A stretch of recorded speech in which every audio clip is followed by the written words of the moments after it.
It is a massive football weekend in Texas, and no game is bigger than the Longhorns taking on Clemson right here in Austin in the inaugural 12-team college football playoff. It's also the final home game of the season for the Longhorns, and it is expected to be a raucous atmosphere, to say the least. Right now, our Avery Travis and Noah Gross, two of my faves out there, are joining us from the stadium to break down every angle of this matchup. Hi there, you two. Hey there, Will. Okay, you know that I am always wearing my burnt orange on a Friday before a home game, but usually I don't get to talk about it on TV. She's excited. Because I have to maintain some journalistic integrity.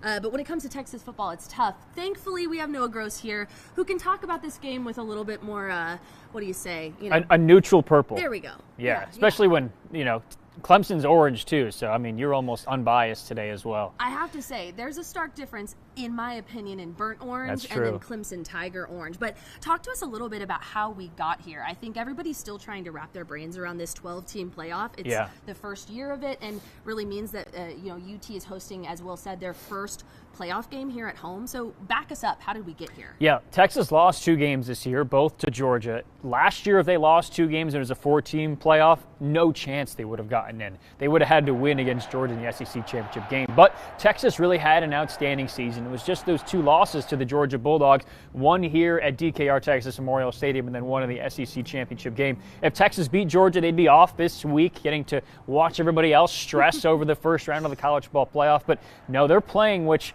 there's probably some happy people in the city of Austin as far as bringing some revenue in and for the university getting to host a playoff game as well. So Texas and Clemson here Saturday in the first round. I have to say, as a fan, it would have been nice to have that week off, that sigh of relief. But, you know, we talked to tourism experts here in Austin who were saying there's a huge boom by hosting this game this time of year at a time when, you know, December isn't necessarily known as a booming time for Austin. We often think of October with ACL, F1.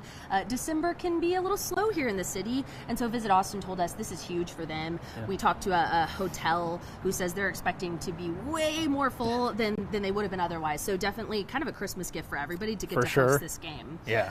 So, okay, now talk to us about, we know the winner of this game will move on to the Peach Bowl in Atlanta. What are the odds? I'm biased. I know who I think is moving on to the next game, but can you tell? What do the experts say? Well, Texas is a favorite in this game, as is always the case. If you ask a team, what do you think about being the favorite? They're going to say, that doesn't matter to us, you know, all the things like that. But I will just say, we were talking before, you were a student here during what you called the dark ages of Texas football. Pretty incredible what this program has turned into right now. Last year in the 4-team college football playoff, Texas made it, had the heartbreaking loss to Washington in the Sugar Bowl, but they're the only team from that 4-team playoff to now make the 12-team playoff as well. So just kind of shows how far this program has come to make the 4-team and 12-team so consistent right now. And if they win, it's back to the place where they just lost to Georgia, Atlanta, to face Arizona State in the Peach Bowl. But first things first, as Texas people will say, it is Texas and Clemson. Hey, we're getting real good at looking at those Austin to Atlanta flights, I can say from a personal experience. Okay, Noah, thanks for breaking it all down for us. We'll send it back to you in the studio. And I have to say, because I am a Longhorn, hook 'em horns.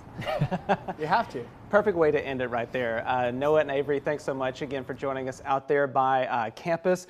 Nick, a lot of people who might be going to the game tomorrow, they're wondering what the forecast is like.